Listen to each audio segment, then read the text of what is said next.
الله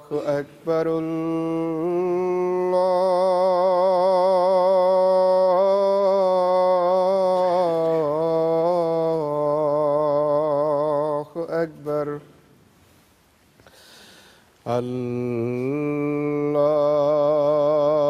الله أكبر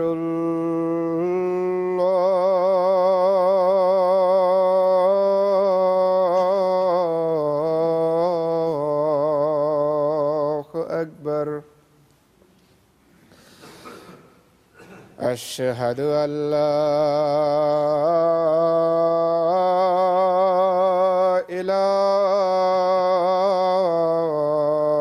إله إلا الله أشهد أن لا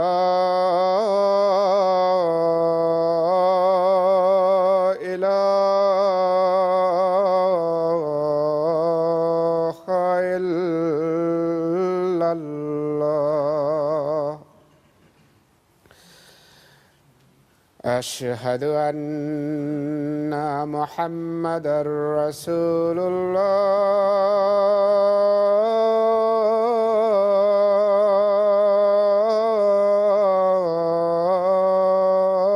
الله أشهد أن محمدًا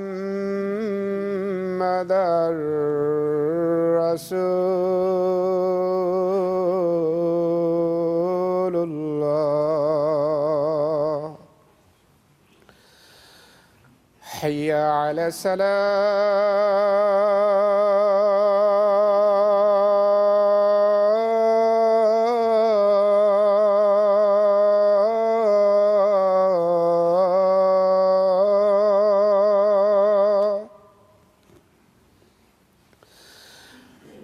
حي على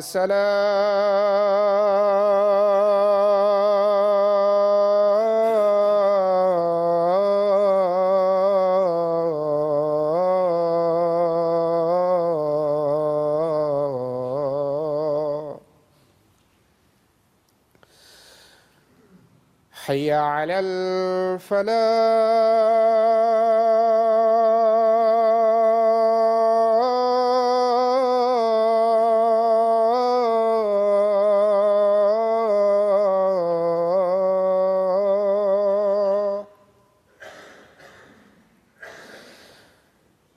حي على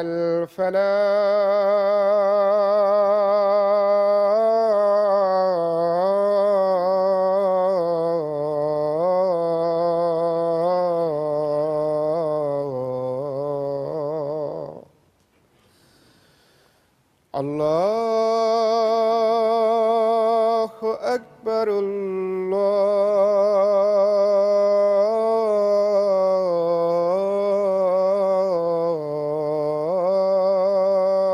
الله أكبر لا إله إلا الله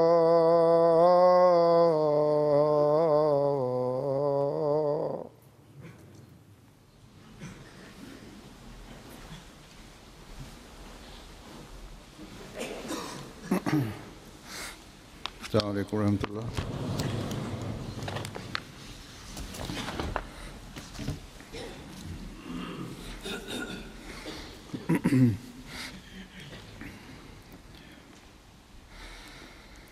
أشهد أن لا إله إلا الله وحده لا شريك له وأشهد أن محمدا عبده ورسوله أما بعد فأعوذ بالله من الشيطان الرجيم بسم الله الرحمن الرحيم الحمد لله رب العالمين الرحمن الرحيم مالك يوم الدين إياك نعبد وإياك نستعين اهدنا الصراط المستقيم صراط الذين أنعمت عليهم غير المغضوب عليهم ولا الضالين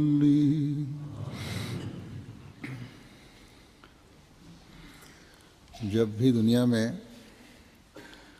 ज़मीनी या आसमानी आफात आती हैं Her ne zaman dünyada yerel yahut göksel afetle söz konusu olursa Allah-u Teala'nın korkusuna sahip olan her kişi o korkudan ızdırap duyar. Bugün bir yerde bir afet söz konusu olmuştur. Yarın bizim başımıza da gelebilir. Bizim başımıza da gelmesin. Bizim bir amelimiz Allah-u Teala'nın öfkesine sebep olmasın. Herhangi bir amelimiz. Ve bu durum gerçek bir müminin durumudur.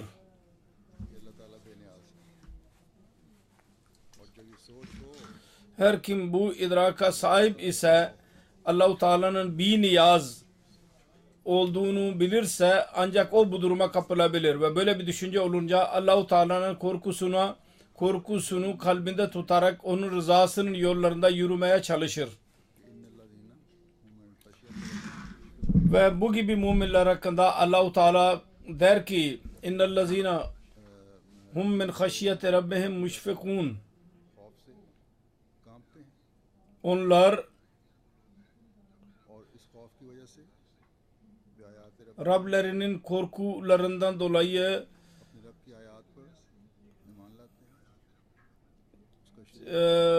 sarsılırlar.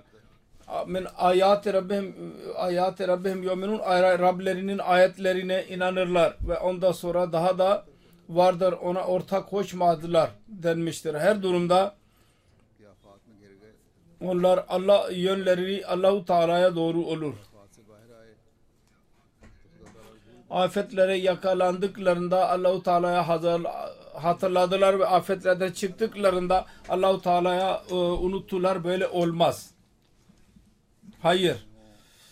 Onlar her durumda ister sıkıntı olsun, ister refah olsun, kolaylık olsun, zorlukta olsunlar, kolaylıkta olsunlar, daima Rablerini hatırlarlar ve hayırlarda ileri adım atmaya çalışırlar. Yüce Rabbimizi hatırlamak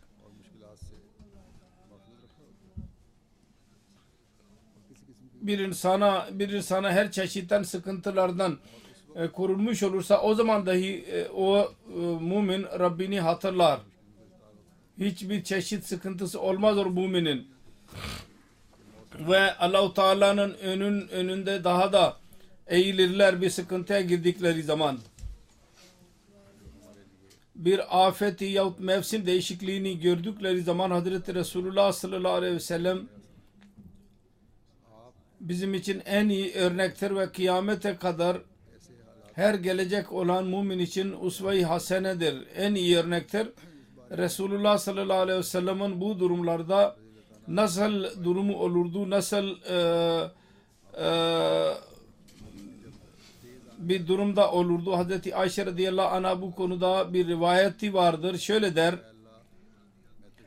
bir kasırga geldiği zaman Resulullah sallallahu aleyhi ve sellem şöyle dua ederdi: Ya Rabbi, ben senden bu kasırgada zahiri ve batini, gizli ve açık her bakımdan hayır isterim ve onun her açık ve gizli yaramazından sana sığınırım.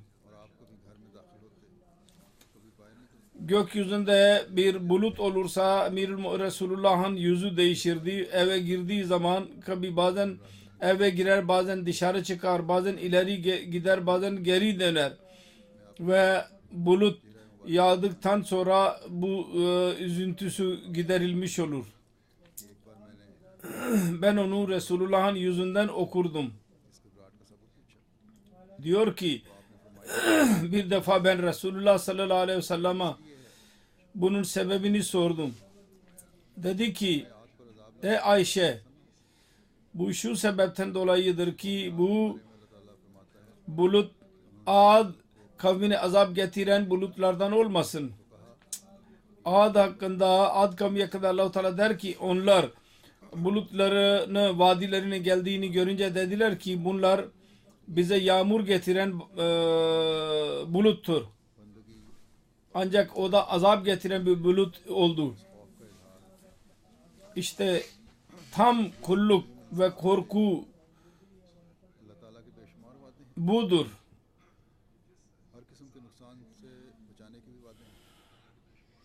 Allah-u Teala bu yüce zata çok olağanüstü sözler vermiştir. Her çeşit zarardan koruyacağına dair söz vermişti. İlerleme ve üstün gelmesi konusunda da söz verilmişti kendisine. Kendisi biliyordu ki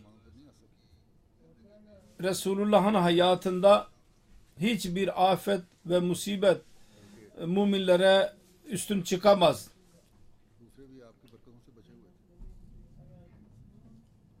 Aksine diğerler dahi Resulullah'ın bereketiyle onlarda korunmuş idiler. Hiçbir deccalin yalancılığı başarıya ulaşamazdı. Resulullah sallallahu aleyhi ve sellem şu bilgiye de sahip idi. Her ne zaman kasırga ve tufan söz konusu olursa Resulullah'ın lehinde olur. Bedir Savaşı olsun yahut Hendek Savaşı olsun. Kasırgalar ve tufanlar düşmanları yenilgiye uğratmak ve onları etmeye sebep olmuştur. Ama yine de Resulullah kaygı duyardı. Aslında düşünüyordu. Gökyüzünden gelen bu afet ile bunlar silinmesinler yeryüzünden. Ve Resulullah'ın huzursuzluğu bir merhamet hissi neticesindeydi. O da rahmetullahi alemin kalbinde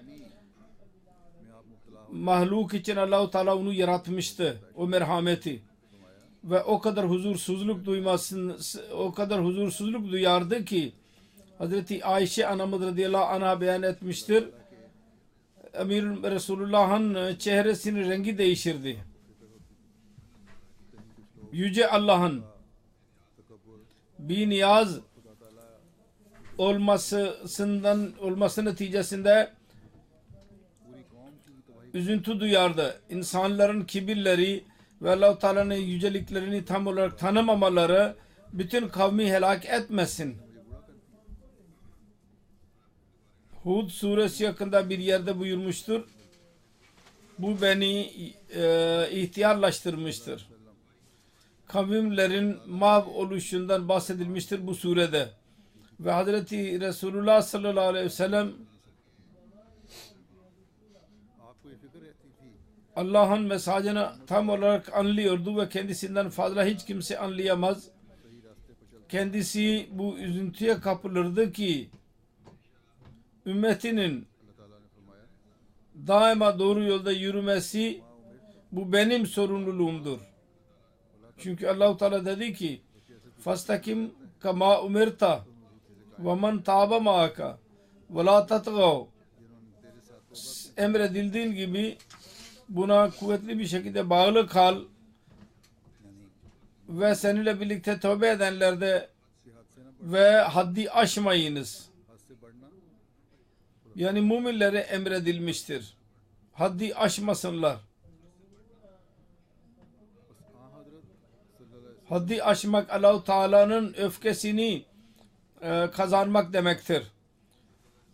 Hazreti Resulullah sallallahu aleyhi ve sellem üzüntü duyardı. Müminlerin tövbeleri gerçek tövbe olsun. Bir kasırga yahut bulutları görünce huzursuzluğa kapılması şu sebepten dolayı idi ki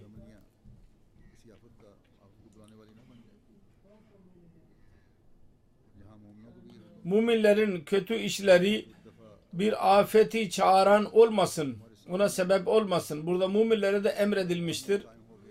Bir defa tövbe ettiyseniz önünüzde Resulullah sallallahu aleyhi ve sellem'in güzel üsvesi vardır. Ona tabi olunuz. Güzel örneği vardır. Yoksa unutunuz ki Allah-u Teala bir niyazdır. Müminlere emir vermiştir. Afeti görünce Allah-u Teala'yı hatırlayan ve o afet yok olunca yine eski duruma dönüşen insanlar gibi olmayınız. Bir müminin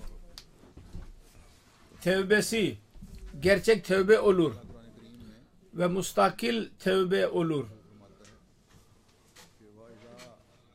Yüce Allah Kur'an-ı Kerim'de bir yerde misal vererek şöyle der: ve izâ gashiyahum mevcum kazzulale da'abullaha muhlisîne lehu'd-dîn felemma necâhum minel barri feminhum muktasid ve ma yechhadu bi ayatina illa kullu khattarin kafur. Onlara bir dalgayı dalga onları kaplayınca onlar Allah-u Teala için ibadeti mahsus ederek onu çağırırlar. Allah-u Teala onları karaya getirince onlardan bazı kimseler orta yolda olurlar ve bizim ayetlerimizi inkar yalnız fasıklar yaparlar ve nankörler yaparlar. Onun için gerçek müminin çağrısı, duası zorluktan ve musibetten kurtulduktan sonra da yine Allah Allah derler onlar. Ancak fasıklar ve nankörler Allah-u Teala'yı unuturlar ve yine aynı zulüm ve aşırılık, şirk, her çeşit kötülüğe girerler. Aynısını gösterirler. Gerçek mümin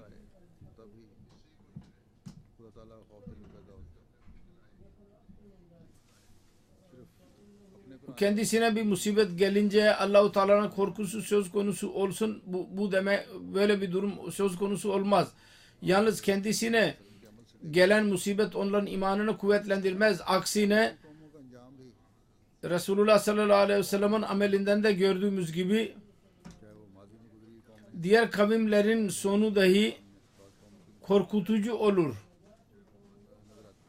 İster mazide geçmiş ümmetler olsun yahut bizim gözlerimizin önünde bazı kavimlerin durumlarını bizim görmemiz mümkün.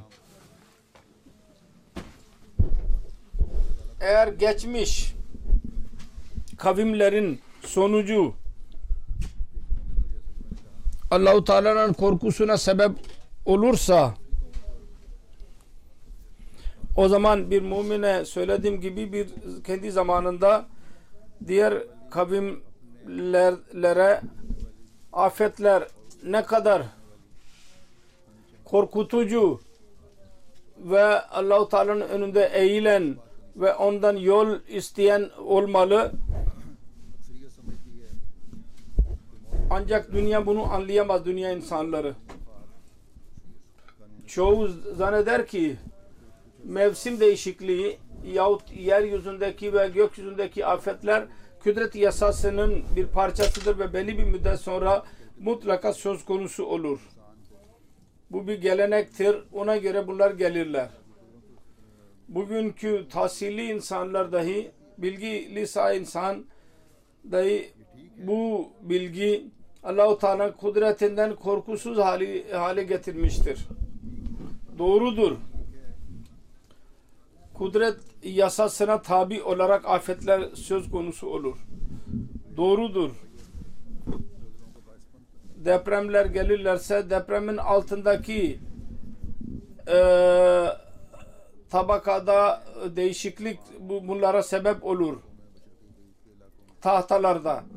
Doğrudur ki Yeni Zelanda yahut Japonya ülkelerinde, uzak doğu ülkelerinde adacıklarda bunlar bu tahtalı üzerinde dururlar ve onun için o bölgelerde deprem daha fazla olur. Ancak şuna da bakmamız lazım. Bu zamanda Allah-u Teala'nın bir gönderdiği ve onun Resulü kendi doğruluğu için bunlardan önceden haber vermiş midir?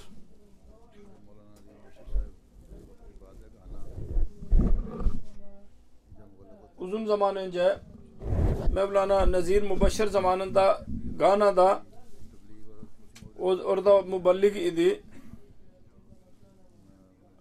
Ahmediye gerçek İslamiyet'in tebliği ve Mesih Muhammed Aleyhisselatü Vesselam'ın gelişi iddiasını verdi ve müjde verdi insanlara, Gana'daki insanlara, ulemalar ve birçok insanlar onlara söylemeye başladılar. Mesih ve Mehdi'nin gelmesinin alameti depremdir. Eğer siz doğruysanız bizim ülkede o zaman deprem söz konusu olsun. Gana öyle bir yerdir ki orada genellikle deprem olmaz. Kendisi dua etti ve onun neticesinde orada deprem söz konusu oldu. Ve onun neticesinde insanlarda bir rahatsızlık söz konusu oldu. Ve birçok insan Hristiyanlıktan çıkarak Ahmediye cemaatine katıldılar. Müslümanlar arasından da cemaate katılanlar oldu.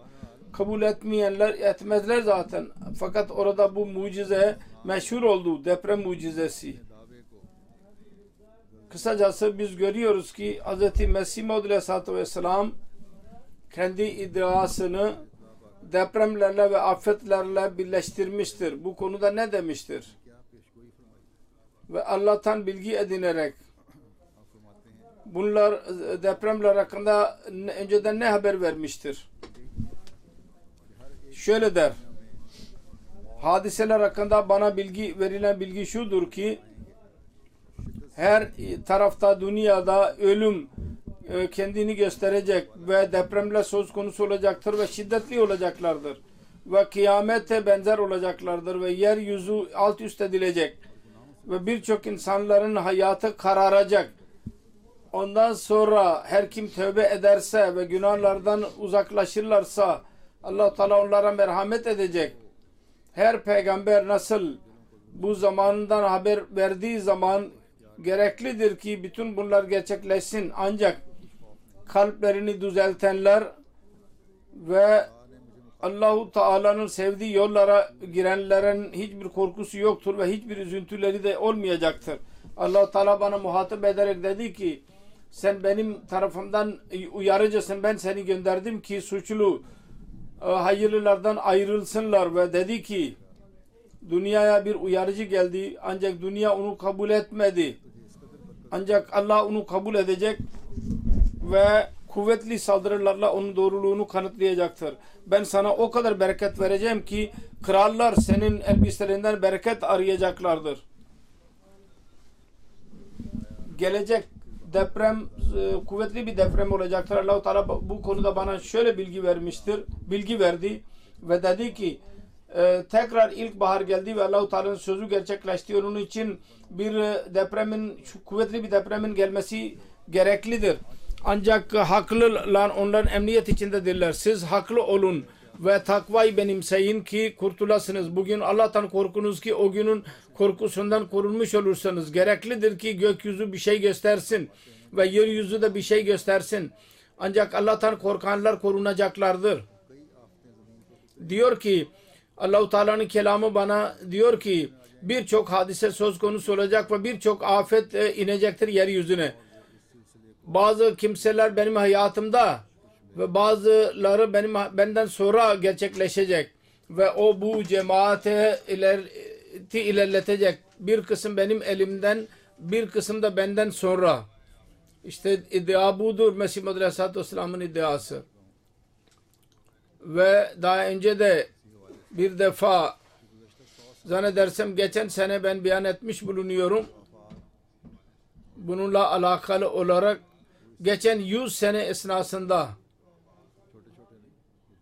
hangi afetler geldiyse o bundan önce gerçekleşmemiştir. Küçük değil büyük olan afetler dahi kayıtta mevcuttur. Ancak o kadar fazla değil bu 100 senedeki gibi. Yüce Allah bu mucizeyi dünyanın değişik bölgelerinde sık sık göstermektedir. Onun için sık sık bizim bu uyarıyı gözlerimizin önünde bulundurmamız gerekir. İmanlarımızı da kuvvetlendirelim ve dünyada da o mesajını ulaştırmanın hakkını verelim ki Mesih Muhammed Aleyhisselatü Vesselam o mesajı getirmişti. Kendisi söz vermiştir. Benim bu mucizem ben öldükten sonra da gerçekleşecektir. Onun için nasıl şiddetli bir şekilde kendisi dünyaya bilgi vermiştir bu mucize konusunda, bizim de dünya insanlarına bilgi vermemiz lazım. Geçen hafta Japonya'da şiddetli bir deprem oldu ve tsunami oldu. Birçok yerleşimi sildi yeryüzünden. Deprem neticesinde oradaki yerleşimler mahvoldu. Su onları nereden nereye kadar götürdü.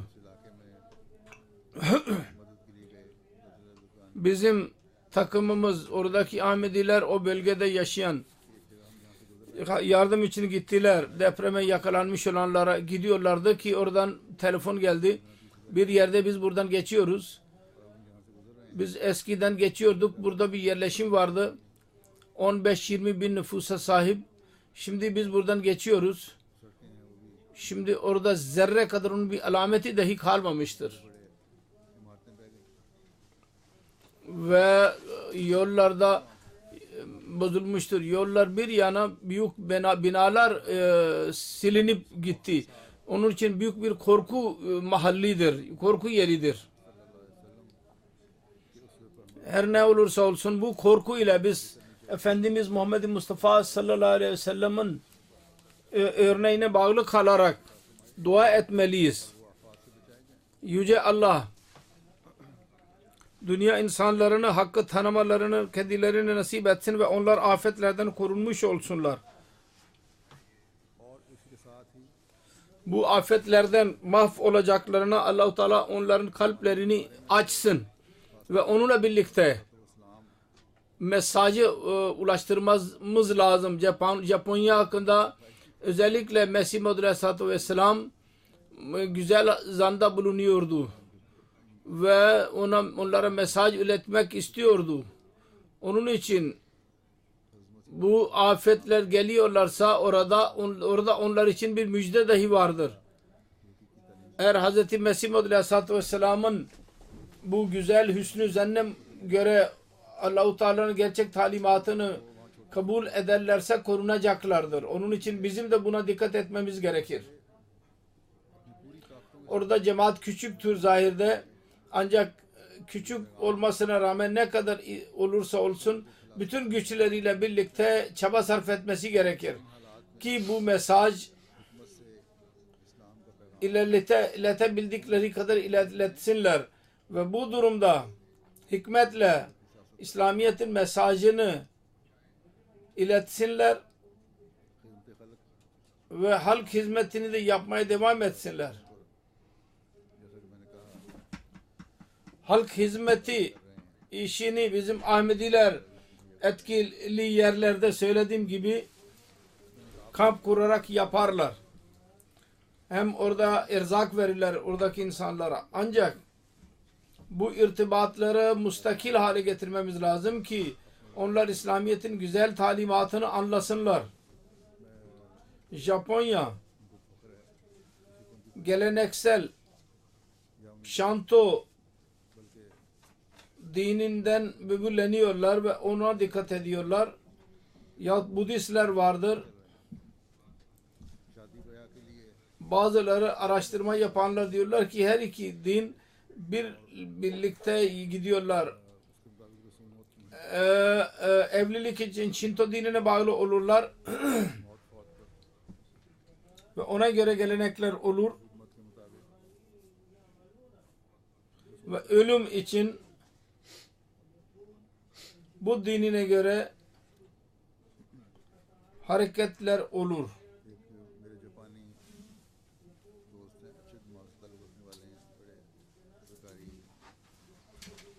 Benim bir Japonyalı bir dostumdur. Cemaat ile büyük bir alakası vardır.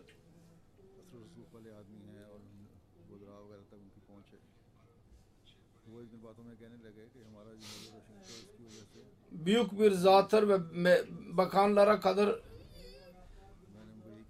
alakası vardır. Dedi ki bizim Shinto dininden dolayı Japonlar İslamiyet'e dikkat edemezler. Ben ona dedim ki tabii ki bunda güzel adetler vardır fakat bir gün mutlaka İslamiyet'e gelmeleri gerekecektir.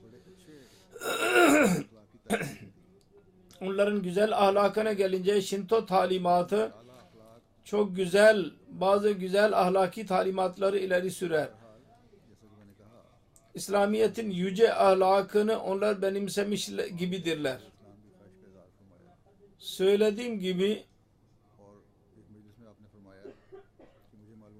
Mesih Madri Aleyhisselatü Vesselam'ın Japonya'da İslamiyet'i yaymak arzusunu buyurdu, belli etti.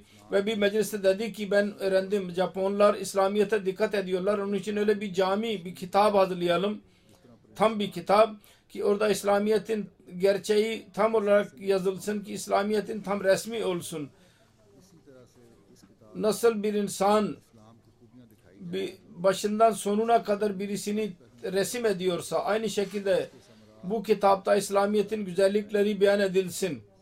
Onun talimatlarının bütün yönleri tartışılsın ve onun güzel meyveleri dahi gösterilsin. Ahlak kısmı ayrı olsun ve diğer dinlerle mukayese edilsin. Sonra dedi ki korku içindedirler. İslamiyet nedir? Ben diğer kitapları İslamiyet hakkında yazarak ileri sürdüklerine ben güveniyorum. Çünkü oradaki hatalar, diğer insanların yazdıkları kitaplarda hatalar vardır. Onun için ben onlara güvenmiyorum. Bu hataları birlikte tutarak İslamiyet'in meselelerini Japonlara ya diğer kavimlere ileri sürmek, onların İslamiyet'e gülmelerine sebep vermektir. İslamiyet bizim ileri sürdüğümüz asıl İslamiyet'tir. Onun için bize bir sorumluluk verdi ki öyle bir kitap Japonya dilinde yazılsın ki o bütün her şeyi kapsasın. Benim bildiğim kadarıyla şimdiye kadar yazılmamıştır. Tabii ki Japonya dilinde bir literatürümüz var fakat buna dikkat etmemiz lazım. Bir yerde dedi ki o devirde öyle bir kitap olsun ki bir Japon'a para vererek 1000 rupi, o zaman 1000 rupinin çok değeri vardı. Bunu tercümesi ettirilsin. Kur'an-ı Kerim'in tercümesi tekrar gözden geçirilmektedir. Ve bizim müballigimiz Ziaullah Bey ve Bey Japonlu bir Ahmedi tekrar onu gözden geçirmektedir. Tamamlanmak üzeredir. Burada Japonya ile ilgili Hz. Müslim Mevud'un bir rüyasından da bahsedeyim. Uzun rüyadır. Ondan sonra Amirül Müminin dedi ki Müslim Mevud radıyallahu anh 1945 senesinde rüyada bana anlatıldı ki Japon kavmi şu anda ölü halindedir. Allah-u Teala'nın kalbine, Ahmediye cemaatine dikkat yaratacak ve yavaş yavaş tekrar kuvvet kazanacak ve benim sesime lebbek diyecek. Nasıl ki kuşlar Hz. İbrahim Aleyhisselatü Vesselam'ın sesine amenna dedilerse, şu netice çıkarmıştır rüyasından. Bugün bizim görevimizdir ki buna çok fazla dikkat edelim. Allah-u Teala öyle bir hayat yaratmaktadır. Tebliğ fırsatı dahi elimize geçer. Bunda daha da teveccüh gereklidir. Daha dikkat gereklidir. Şu anda her kavmi uyarmak bizim görevimizdir. Japonya'daki bu deprem ve tsunami gelmiştir. Bazı kimseler derler ki 1000 yıllık tarihte öyle bir hadise yaşanmamıştır. Japonya dünyanın öyle bir ülkesidir ki orada depremler olur söylediğim gibi ve onlar binalarını da öyle yaparlar ki depreme karşı güvenli olur. Ancak Allah-u Teala'nın kaderi söz konusu olunca hiçbir şeyi karşıya koyamaz. Derler ki insanın düşünceleri şimdiye kadar 7,5 yahut en fazla 8 Richter ölçüsüne göre yapabilir. Ancak bu deprem hemen hemen 9 Richter ölçüye göreydi ve söylediğim gibi deniz dalgaları daha da artırdı bu helaketleri. İnsan der ki ben çok ilerledim. Bazı eşyaları kullanarak ben yeni icatları yapabiliyorum. Atom kullanıyorum. İnsanın faydası için kullanılmaktadır Japonya'da. Atoma karşıdırlar Japonyalılar. Çünkü 2. Cihan Savaşı'nda bir defa Amerika tarafından kendileri üzerine atom bombası yağdırılmıştı. Onun için büyük tepki ve korku vardır ama yine de atomdan onlar insanların fayda edilmeleri için kendi ekonomilerini düzeltmek için iş yaptırırlar. Ondan istifade ederler. Ancak bu depremden sonra bu atom reaktörleri dahi felaket getirmişlerdir. Radyasyon çoğalmaktadır. Bugün Japonya'dan faks geldi. Helikopter şimdi işe yaramaz. Artık itfaiye vasıtasıyla onları reaktörleri soğuk tutmaya çalışırlar ki bu yayılmasın. Allah-u Teala bunları korusun. Fakat ben kendi dostlarıma söylediydim, görevlilere, bugünlerde orada Ahmediler, genellikle Japonya'da yaşayan Ahmediler ve orada yaşayanlar radyum bromid CM homeopatik ilacıdır ve karsinosin CM, bunu kullansınlar. Bir gün bir, öteki gün ikincisi. Ondan sonra bir hafta arayla bir ilaç, ondan sonra bir hafta sonra ikinci ilaç. 2 hafta sonra sıra gelecek ve insanlara da verin. Eğer orada yoksa Humanity First bu ilacı göndersin. Kısacası şu anda Japonya'da büyük deprem ve tufan, deniz kasırgası büyük felaket yaratmıştır. Sonra radyasyon tehlikesi de söz konusu olmuştur. Onun kötü neticeleri uzun zaman sürer. Deprem geldi, tsunami geldi ve geçti. Ancak radyasyon eğer fazla yayılırsa nesillere kadar onun etkileri söz konusu olacak. Çocuklar dahi bazen sakat doğarlar. Yüce Allah bunlara merhamet eylesin. zanneden bazı memleket zannederler ki biz korunmuşuz ve zamanın imamının önceden verdiği haberlere göre onlar da korunmuş değildir.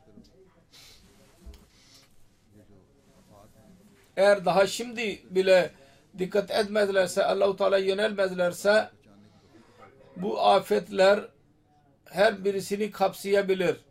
Onlara da Allah-u Teala'yı tanımalarını kendilerine nasip etsin. Bu senede o bölgede Japonya ve Uzak Doğu ülkelerinde, Avustralya'da 3 değişik ülkeler afetlerden etkilenmişlerdir. Yeni Zelanda'da bir şehrin büyük bir kısmı mahvoldu. 1931 senesinde büyük bir deprem geldiydi. Yeni Zelanda'da 2 şehir berbat olmuştu. Ve bu sene dahi, bu seneki deprem neticesinde 1931'deki depremden az idi bunun şiddeti, fakat yine de çok yerleri mahvetmiştir. 70 bin insan kendi evlerinin bozukluğu neticesinde şehri bırakmak mecburiyetinde kaldılar. Şehir berbat oldu. Hemen hemen %70. Sonra Avusturya'da sel felaketleri oldu. 70 şehir ve kasaba mahvoldu Avustralya'da. Queensland hemen hemen hepsi etkilenmiştir ve Queensland'in ölçümü o kadar fazladır. Eni ve günü Japonya'dan 4 kat daha fazladır. Bu da biz efendim elimizde büyük ölçüm vardır, yer vardır. Biz buradan oraya gideriz. Bu da yok olur. Buradan oraya nakle oluruz. Sonra Avustralya'daki ekonomisi çok zedelenmiştir. O ilde madenler vardır. Kömür madenleri ve diyorlar ki 2,3 milyon dolar bu madenler zarar görmüştür ve bütün ekonomi 30 milyona yakın zarar görmüştür. 30 milyon dolar. Sonra orada Victoria'da kasırga söz konusu oldu, tufan söz konusu oldu ve meteorolojiye göre Victoria'nın tarihinde en şiddetli idi. Dünyanın durumu böyledir. Ve sonra zannederler ki biz çok ilerlemişizdir. Geçen senelerde Amerika'da da tufan oldu. Ne kadarı koruyabildiler. Onların şehirleri mahvoldu. Bu ülkelerin tufanları diğer insanlar demesinler ki biz korunmuşuz ve bu bölgelerde zelzele, deprem söz konusu olur, afetler söz konusu olur derler. Allah-u Teala ister ki bütün dünyayı, dünya kavimlerini bir eli üzerinde toplasın ve tanıtsın kendini. Onun için Mesih Muhammed Aleyhisselatü Vesselam'ı göndermiştir o.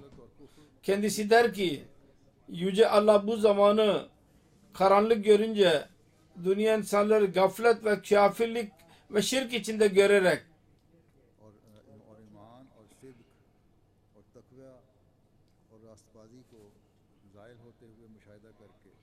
ve iman ve doğruluk ve takvanın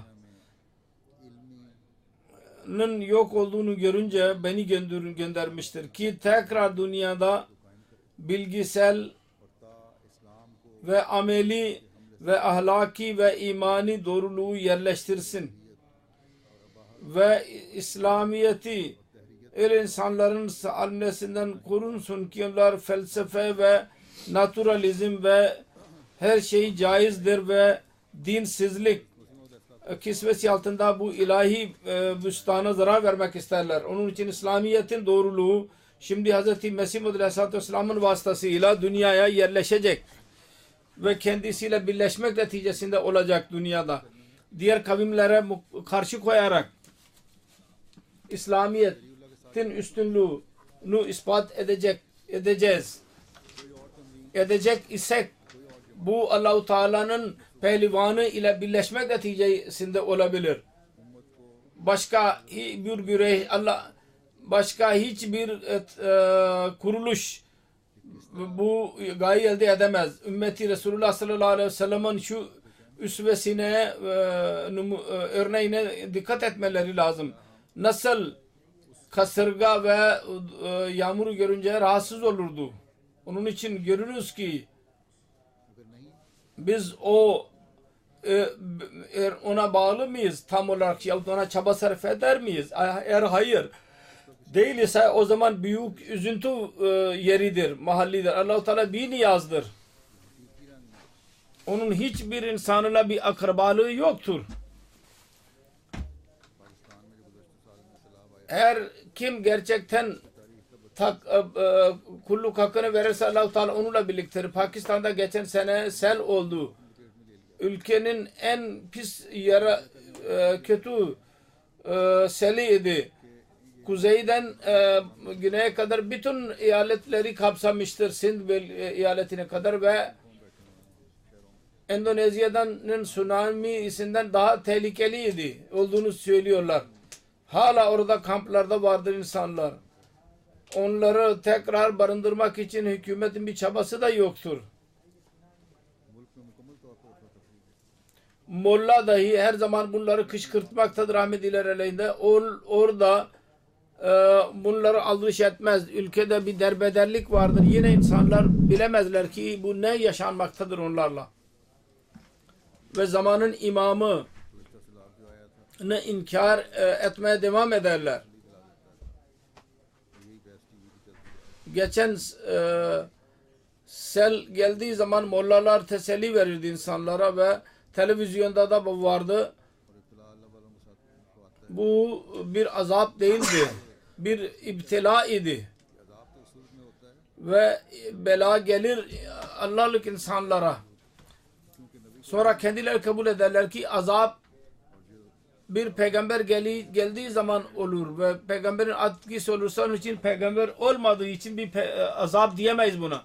Ve iddiayı duymaya hazır değildirler. Allah-u Teala bu kavime merhamet etsin.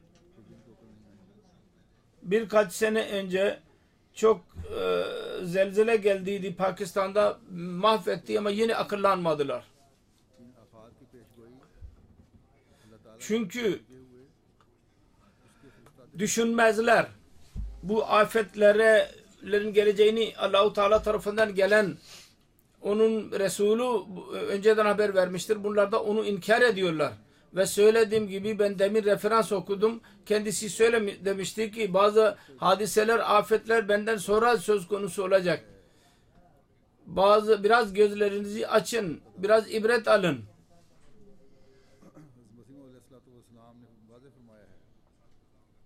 Besiret ve basaret sahibi olduklarınızı iddia edenler. Hz. Mesih Maud Aleyhisselatü Vesselam açık olarak söylemiştir. Diğer ülkelerde afetleri görünce zannetmeyiniz ki siz korunmuşsunuz. Açık olarak dedi ki benim verdiğim sözler bütün dünya içindir. Pencab bundan müstesna değil. O zaman Pencab'dan bahsediyordu ki Pencab'da deprem söz konusu olmamıştır. Pencab dahi bundan müstesna değil. Ve Hindistan ve Pakistan'ın başka bir şehri yahut bölgesi müstesna değildir. Herhangi bir bölgesi. Açık olarak dedi ki hak gizlemekle gizlenmez. Onun için aldırış edin. Ondan sonra bir yerde diyor ki bir referans okuyayım. Unutmayalım ki Allah-u Teala bana genel olarak depremlerden bahsetmiştir. Onun için kesin biliniz ki önceden verilen habere göre Amerika'da nasıl depremler söz olduysa Avrupa'da da oldu.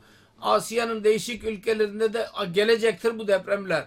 Ve bazıları kıyametin numunesi olacaktır ve kan nehirler gibi yakacak ve hatta hayvanlar dahi kuşlar dahi bundan müstesna olmayacak ve çok büyük bir felaket olacak yeryüzünde. Gökyüzü yaratıldığından beri böyle bir felaket olmamıştır.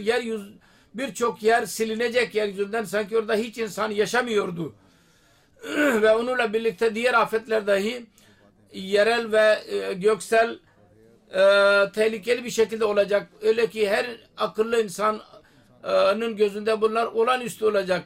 Ve hayat ve felsefenin hiçbir kitabında onlardan bahsedildiğini göremeyeceksin. O zaman insanlar düşünecekler ki ne oluyor?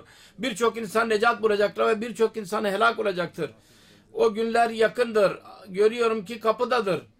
Dünya bir kıyametin manzarasını görecek. yalnız zelzele değil, diğer korkutucu afetler dahi gelecektir. Bazı gökyüzünden ve bazı yerden. Şu sebepten dolayı ki insanlar Allah-u Teala'yı ibadet etmeyi bıraktılar. Ve bütün kalplerle, himmetlerle ve bütün düşüncelerle dünyaya eğildiler. Eğer ben gelmemiş olsaydım bu belalar gecikirdi. Ama benim gelmemle Allah-u Teala'nın gazabının gizli iradeleri uzun zamandan beri gizli olan ortaya çıktı. Allah-u Teala beyan ettiği gibi ma kunna muazzebine hatta nabasa rasula. Ve tövbe edenler iman bulacaklar ve beladan önce korkanlara merhamet edilecek. Siz zannediyorsunuz ki siz bu zelzelelerden, depremlerden korunacaksınız yahut kendi tedbirlerle kendinizi koruyacaksınız. Hayır, asla. O gün insanın çabası son bulacak. Zannetmeyiniz ki Amerika'da sert depremler oldu ve sizin ülkeniz ondan korunmuştur. Ben görüyorum ki belki onlardan daha büyük musibetlere katlanacaksınız. Avrupa sen de emniyet içinde değilsin ve Asya sen de korunmuş değilsin.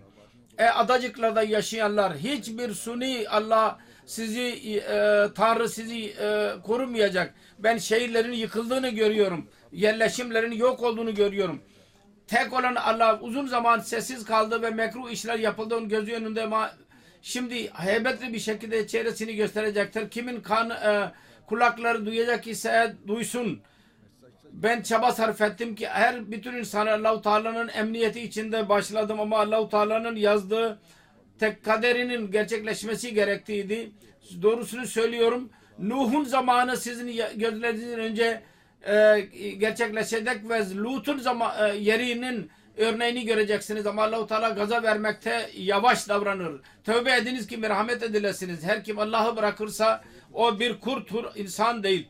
Her kim ondan korkmasa o ölüdür, diri değil. Onun için Hindistan, Pakistan'da yaşayanlar da bilmeli ki korunmuş değillerdir. Mesih Maud Aleyhisselatü Vesselam sık sık şiddetli bir şekilde uyarmıştır. Onun için sık sık biz de ve bu uyarıda da bir çeşit merhamet vardır. Onun için bizim de görevimizdir ki sık sık merhamet duygusuyla insanların dikkatini çekelim. Hindistan'ın Müslümanları dahi kendi durumunu düzeltsinler. Mesih Maud Aleyhisselatü Vesselam aleyhinde kötü dil kullanıyorlar. Ondan vazgeçsinler. Bangladeş'teki insanlar da korunsunlar. Pakistan'daki Müslümanlar da iyi bilsinler ki afetleri görmüşlerdir. Onun için Allah'tan korksunlar. Adacıklardaki insanlara bu felaketler gelmiştir ve Japonya bu durumdan geçmektedir. Bu durum bizim için, bütün dünya insanları için ibret verici olmalı. Dua edelim. Allah-u Teala lütfetsin, Müslümanlar bu gerçeği anlasınlar ve zamanın imamının mesajını anlasınlar. Şimdi gökyüzündeki belalar dışında her İslami ülkede o kadar fazla problemler vardır ki hepsi kendi meseleleri ile sarılmışlardır. Bu da bir bela haline gelmiştir ülkelerde. Halk ve hükümet birbirine düşman kesilmişlerdir. Can düşmanı. Müslümanın kanını akıtmaktadır. Ve bundan daha büyük şanssızlık ve üzü verici şey ne olabilir ümmet için? Keşke bunlar anlasınlar.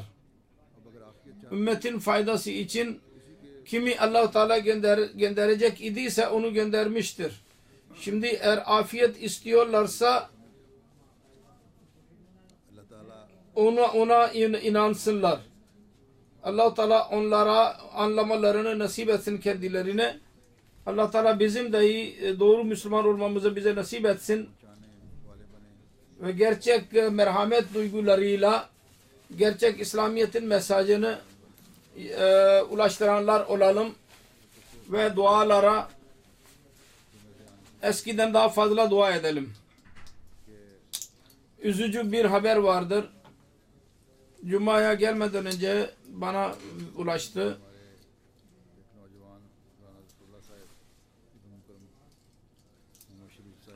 Sangır'da bizim bir genç Rana Zaferullah, Muhammed Şerif Bey, Kaid Meclis Hudamul Ahmediye Sanger ve Mal Sekreteri idi. İlin iki bilinmeyen motosiklete binmiş olan insanlar kendisini düşürmüşlerdir. İnna lillahi ve inna ileyhi raciun. Rana Bey bir cemaat programına ortak olduktan sonra evine geri dönüyordu. Evinin kapısına yaklaştığı zaman iki kişi ateş açtılar ve kayboldular. 3 kurşun isabet etti yüzüne. Küçük kardeşi dışarı çıktı ve yerde gördü. Hastaneye götürdü. Ama yolda şehit düştü. Allah Teala ona merhamet eylesin. Ve karısı dışında 2 tane kızı vardır. Rana Muhammed Selim şehit Sangar'da yaşıyordu. Geçen bir müddet sonra 5. şehadettir bu Sangar'da. Küçük cemaattir ama can vermekte ilk sıradadır.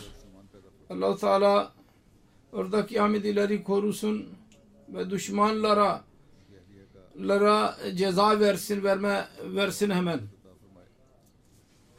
Onların kızlarını, karısını korusun, sabır versin, hafıza versin. Namazdan sonra onun cenaze namazını kıldıracağım.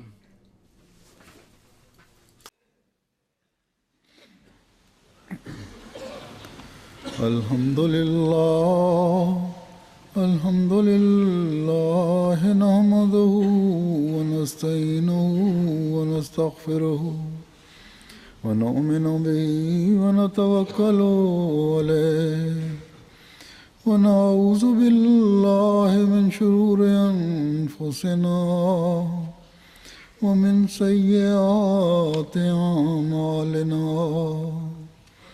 من يهده الله فلا مضل له ومن يضلل فلا هادي له ونشهد أن لا إله إلا الله ونشهد أن محمدا عبده ورسوله عباد الله رحمكم الله إن الله يأمر بالعدل والإحسان وإيتاء ذي القربى